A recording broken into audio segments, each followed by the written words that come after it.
जब राना साहब भी साथ हमारे शामिल हो रहे हैं, उनसे भी पूछ लें। राना साहब, आपका बहुत शुक्रिया। ये फरमाइएगा कि आपका अभी शेड्यूल क्या है? सुनने में आ रहा है कि शायद कल कैबिनेट भी पास करेगी और सेनेट में भी पेश किया जाएगा, कुछ आप अपडेट कर सकते हैं?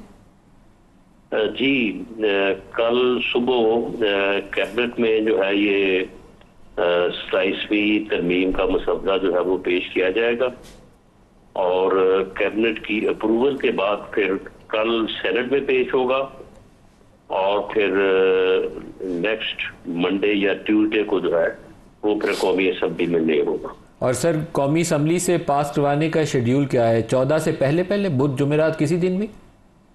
बहरहाल देखें, इसमें जो क्योंकि ये पेश होने के बाद स्टैंडिंग कमेटीज को रेफर होगी और स्टैंडिंग कमेटीज में कम से कम 2 दिन जो है वहाँ पे इजलास में ये चीज़ें डिस्कस होंगी और स्टैंडिंग कमेटी से जब ये वापस आएंगे तो फिर मेरा ख्याल है 1 दिन चाहिए होगा हाउस में। तो अगर ये सेनेट से बाई मंडे या ट्यूसडे पास हो जाता है तो उसके बाद फिर आगे 3 दिन जो है वो कौमी असम्बली को भी कम से कम चाहिए हो। तो वीकेंड तक पास होने के इम्कानात मौजूद हैं?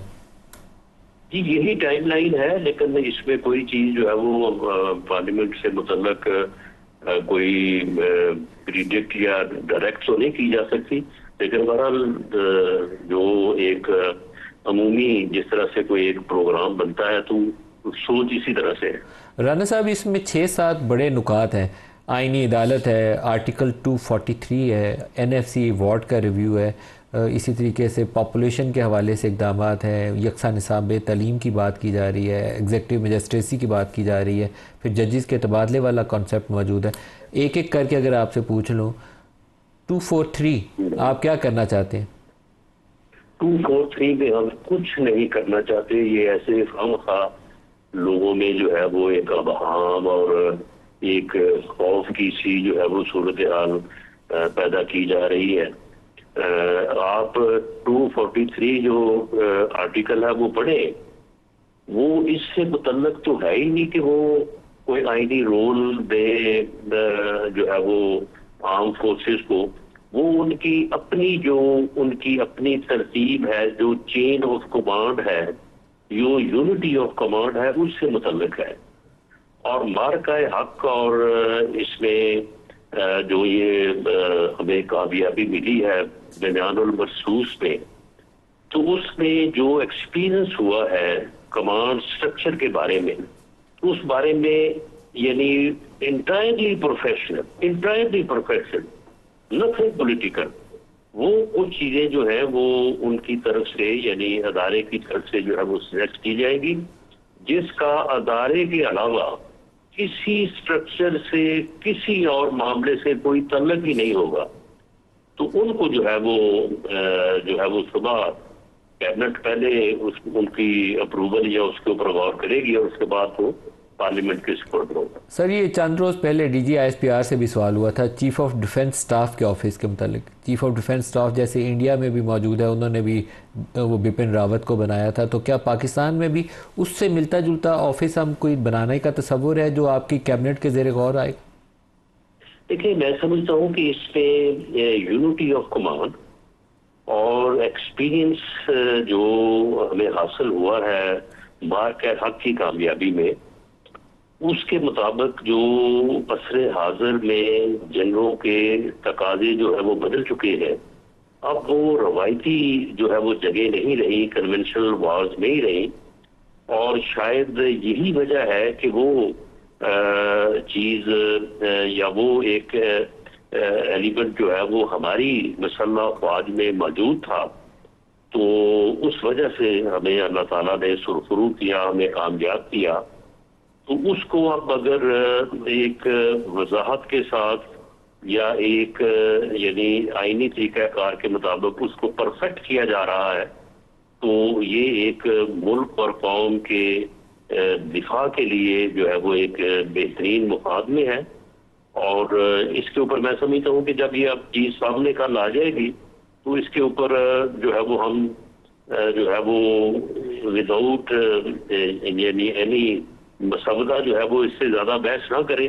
सर मार का हक में अल्लाह ताला ने पाकिस्तान को बेमिसाल कामयाबी दी है, तो हमारी तो दुआ ये है कि अल्लाह पाक पाकिस्तान को महफूज रखे और जो भी चैलेंज है पूरी यूनिटी के साथ, पूरी कौम की तकसीम नहीं थी, 25 करोड़ लोग इकट्ठे थे, अल्लाह ने बेपना कामयाबी भी हमें दी। और पूरा अमरीकी सदर रोज़ कहता है पाकिस्तान ने क्या मार गया, तो यूनिटी आपकी क्या पॉलिटिकल फोर्सेस के अंदर भी मौजूद है? मेरे पास सियाराम तरकई साहब भी बैठे हैं, तो क्या आपने उनसे भी कोई रब्ता कायम किया, उनसे मुशावरत किया? जी, आज सारा दिन बल्कि अभी तक जो है वो तमाम हमने अपने जो कोलिशनल पार्टनर्स है एक एक को बुला के उनके साथ ये डिस्कस भी किया है और उनकी जो है वो सेटिस्फेक्शन भी हासिल की है। पीपल्स पार्टी से अलहदा जो है वो प्राइम मिनिस्टर साहब ने जिस दिन प्रेसिडेंट साहब के पास गए थे वहाँ पे चेयरमैन बिलावल भुट्टो जरदारी साहब भी मौजूद थे, उनसे पहला बात हुई है। वो आज अपनी जो है वो सेंट्रल जो वर्किंग कमेटी है उसमें ऊपर गौर कर रहे हैं। तो हमने अपनी भरपूर कोशिश की है और उसके बाद अगले जो 5-7 दिन या 10 दिन है तो उसमें भी यही अमल जो है वो इसको और मजीद जो है वो आगे बढ़ाया जाए। सर पीपल्स पार्टी बड़े 2-3 नुकात के ऊपर तो आपके साथ है, लेकिन शायद बाज़ इश्यूज़ के ऊपर आपको गिव एंड टेक करना पड़ेगा। जैसे MQM कहती है लोकल बॉडीज़ को साथ शामिल कर लें तो हम बाकी चीज़ों को सपोर्ट कर देंगे। पीपल्स पार्टी आपसे NFC के ऊपर बात करना चाहेगी, तो आपको कहीं ना कहीं फिर लेन देन करना पड़ेगा सियासी जमातों से।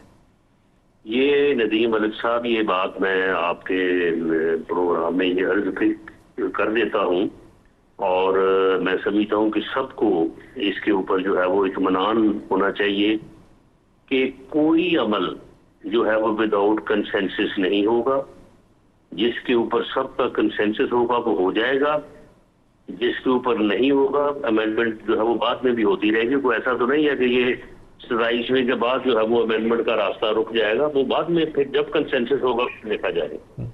तो राना साहब हमारे तो जो रिपोर्टर्स हैं उनकी इतला ये है कि 2-3 बड़े नुकात के ऊपर तो इत्तेफाक राय मौजूद है, आईनी अदालत के ऊपर भी मौजूद है, आर्टिकल 243 के ऊपर भी मौजूद है, पीपल्स पार्टी भी ऑन बोर्ड है। क्या ये बात दुरुस्त है?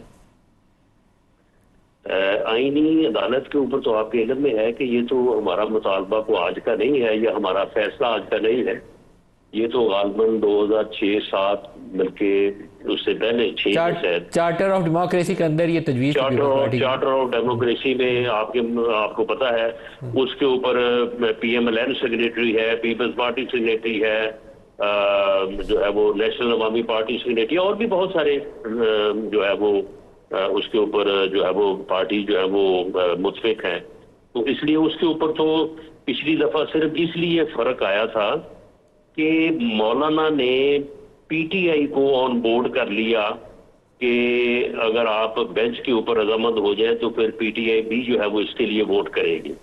तो हमने कहा कि चलो अगर ये ग्रैंड कंसेंसस हो जाता है तो बड़ी अच्छी बात है, और हमने मौलाना फजल रहमान साहब के साथ अदालत की बजाय बेंच पे एग्री कर लिया।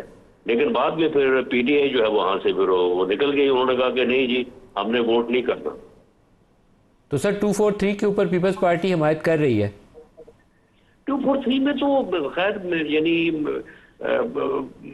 पॉलिटिकल या जो सिविल साइड उसके ऊपर कुछ है ही नहीं। तो सर अब मैं सादा लफ्जों में अगर पूछूं कि पीपल्स पार्टी और PMLN 243 के ऊपर मुतफिक हैं और आईनी अदालत पे भी मुतफिक हैं, तो ये बात दुरुस्त है? जी दोनों पे मुतफिक हैं, और उसके अलावा बाकी जितनी चीजें हैं उनके ऊपर हमने जो है वो उनको फील्ड में हम ले आए हैं, डिस्कशन का हमने आगाज कर दिया है। जिस पे इत्तफाक की राय हो जाएगा, कंसेंसस हो जाएगा, वो 27वीं तरमीम का वो चीज हिस्सा बन जाएगी। जिस पे नहीं होगा उसको फिर जो है वो आइंदा वक्त के लिए उठा रखा जाएगा। लेकिन मैं आपको ये कह दूं कि कल ये जब मसवदा आपके सामने आएगा तो किसी एक पॉइंट को भी आप ये नहीं कह सकेंगे कि इसके ऊपर फैसला कर लें। ऐदर वे इसके ऊपर जो है वो कोई जो है वो नुक्ता नजर जो है वो एक्सेप्ट करने में जो है वो कोई हार्म नहीं है, बल्कि ये वक्त की जरूरत है।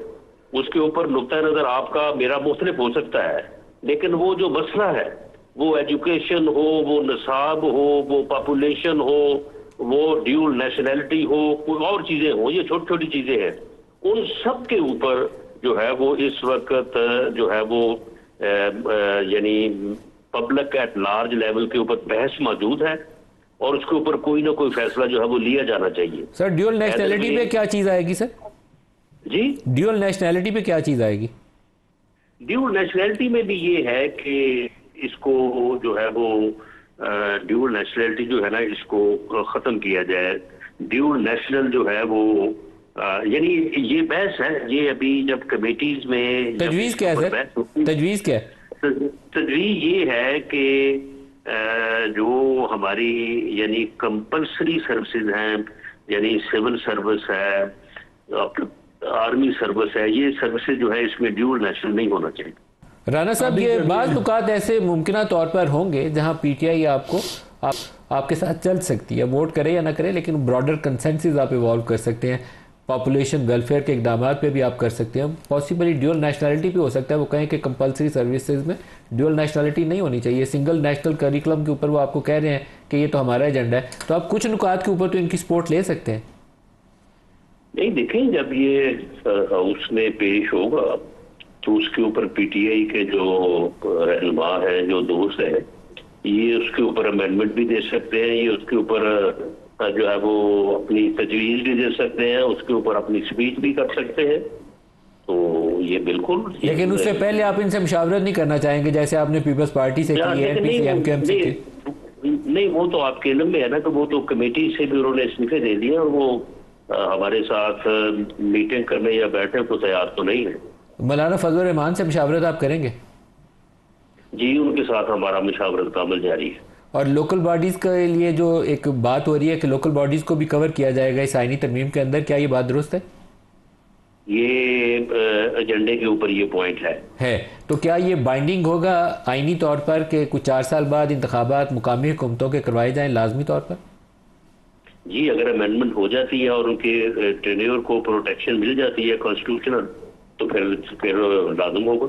सर, एनएफसी अवार्ड के ऊपर सबसे एक बड़ा मसला है, अगर आप उसको कामयाबी के साथ कर सकें तो आपका जो फेडरल बजट बड़ी मुश्किल में रहता है और कर्ज़ों का बोझ आपका डबल हो चुका है पिछले 3-4 सालों के अंदर, आप उसको काबू कर सकते हैं, क्योंकि वफाक का बजट डेफिसिट कम करने का इसके अलावा कोई तरीका नहीं है कि एनएफसी को आप रिव्यू करें।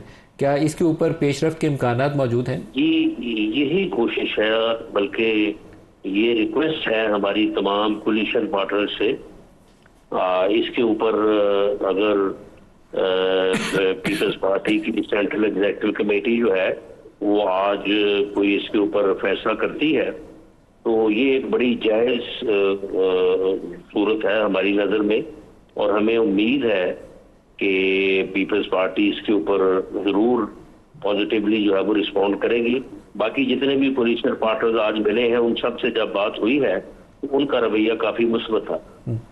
राना साहब, जो गिलगित बल्तिस्तान को और एजेके को वफाक ग्रांट की शक्ल में देता है, इसको डिविजिबल पूल में शामिल करने की बात की जा रही है। इसी तरीके से डिफेंस एक्सपेंडिचर सारा वफाकी हुकूमत उठाती है, तो आपको ऐसा फार्मूला बनाना है कि या तो सूबे उसका वज़न उठाएं तो या वफाक को इतने वसाइल दे दें कि उसका खसारा जो है वो 8-9% की बजाय 4-5% पे आ जाए। तो कोई प्रैक्टिकली ऐसी तजवीज़ मेज़ के ऊपर मौजूद है इस वक्त? ये तजवीज़ जो है, ये मुख्तलिफ तजावीज़ जो है वो अंडर डिस्कशन है, और ये कोई आज ही नहीं, ये पिछले 6 माह साल से, बल्कि 2 साल से, बल्कि जब पीटीआई की गवर्नमेंट थी उस वक्त से ये चीज़ें जो है वो डिस्कस होती आ रही हैं। लेकिन इसके ऊपर एक ज़ाब्ता डिबेट क्योंकि शुरू नहीं हुई तो इसलिए फैसला नहीं हो सकता। अब एक बाज़ाब्ता डिबेट शुरू हो गई है।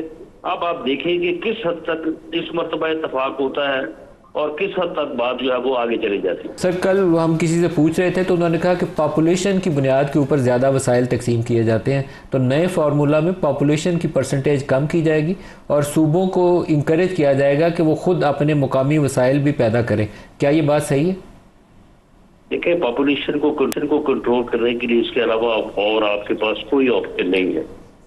एक तरफ आप अपने कॉन्स्टिट्यूशन में इस चीज को इनकरेज कर रहे हैं और दूसरी तरफ जो है वो आप पॉपुलेशन प्लानिंग कर रहे हैं, और अगर आप इस तरह से जो है वो पॉपुलेशन को कॉन्स्टिट्यूशनली इनकरेज करें और अदरवाइज सिर्फ जुबानी कलामी जो है वो दूसरी बात करें, तो अगर फिर अगले यानी कोई 30-40 साल में अगर आप 50 करोड़ हो गए तो फिर अल्लाह ही हाफिज है, फिर आप जितनी मर्जी तरक्की करने पर हाल आज से बुरा होगा।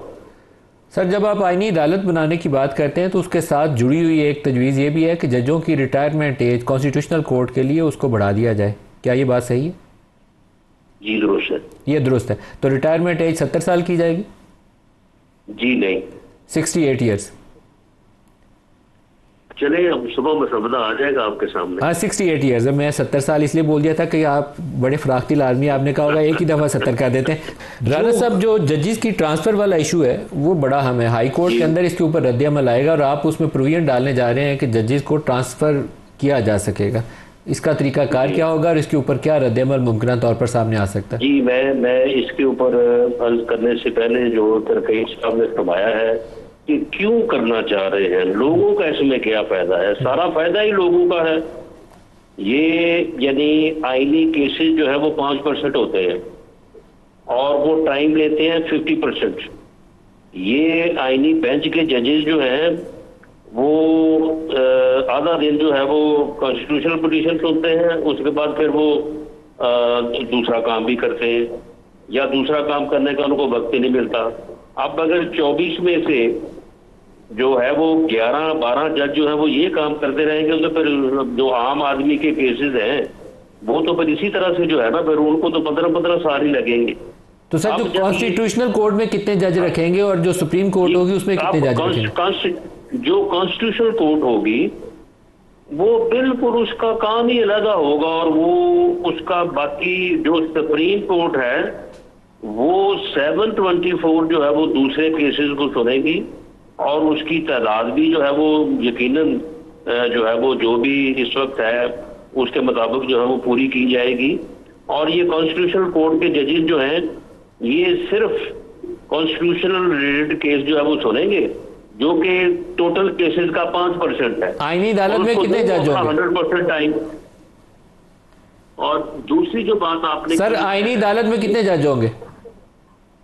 आईनी जज तादाद में जो जजेस की तादाद है वो गालबन कोई अभी मेरा ख्याल है कि शायद इस पे कोई जो है वो ड्राफ्ट, क्योंकि हमने इस मरतबा ये किया है कि जो पिछली दफा था ना कि जी एक ड्राफ्ट आ गया, दूसरा आ गया, तीसरा आ गया, ड्राफ्ट अब एक ही तैयार होगा और वो सुबह कैबिनेट में पेश होगा। तो सर 8 या 8 से ज्यादा मेरा ख्याल है कि ये इसी के लगभग कोई जो है ना माइनस प्लस होगी। और सुप्रीम कोर्ट में कितने जजेस रह जाएंगे? सुप्रीम कोर्ट के जज की तादाद तो मेरा ख्याल है शायद 32 है, लेकिन इस वक्त जो है वो 24 है। तो 24 पे ही आप फिक्स कर देंगे? नहीं, लेकिन 24 से खैर वो तो यानी जो है वो तादाद पूरी की जा सकती है। अगर 32 भी हो जाए तो वो भी नहीं, मैं समझता हूँ कि जो लोड है उसके हिसाब से कम है। अच्छा, बाकी आपने बात की थी ट्रांसफर की। एक और बात बता दें, सुप्रीम कोर्ट सुप्रीम होगी या कॉन्स्टिट्यूशनल कोर्ट सुप्रीम होगी? नहीं, वो उनका स्टेटस जो है वो इक्वल होगा। दोनों का स्टेटस इक्वल होगा। तो फिर 2 जजेस होंगे, एक चीफ जज ऑफ द कॉन्स्टिट्यूशनल कोर्ट और एक chief justice of the supreme court. Supreme court, ठीक है। और ट्रांसफर का क्या प्रोसीजर होगा सर? ट्रांसफर का प्रोसीजर जो है ना, पहले तो ये है ना कि एडवाइस करता है अपना प्राइम मिनिस्टर और उसमें पहले वो चीफ जस्टिस जो है वो अपनी कॉन्फ्रेंस देता है, फिर वो दूसरा हाई कोर्ट का चीफ जस्टिस कॉन्फ्रेंस देता है, फिर वो जज की कंसर्न ली जाती है। तो वो इख्तियार जो है वो हुकूमत में ड्रॉ कर रही है और ट्रांसफर का इख्तियार जो है वो जुडिशल कमीशन को दे रही है।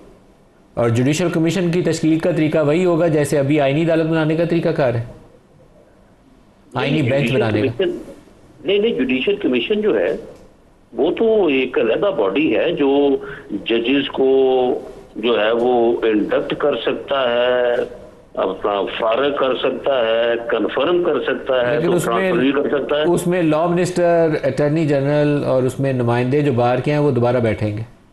उसमें बार के भी नुमाइंदे हैं, उसमें हुकूमत के नुमाइंदे भी हैं, उसमें जजेस भी हैं, उसमें अपोजिशन भी है। सही सब। एक लास्ट क्वेश्चन है एग्जेक्टिव मैजिस्ट्रेसी के हवाले से। ये 2001 में आपने इस चीज़ को ख़त्म किया था और बड़ा उसका क्रेडिट उस वक्त क्लेम किया गया था, मेहनत की गई थी कि एग्जेक्टिव और जुडिशरी को अलग-अलग किया जाएगा। अब आप उसको दोबारा इकट्ठा करने जा रहे हैं। ये उसको उस शक्ल में तो वापस नहीं लाया जा सकता, लेकिन बहरहाल ये तजर्बा कोई इतना कामयाब नहीं रहा।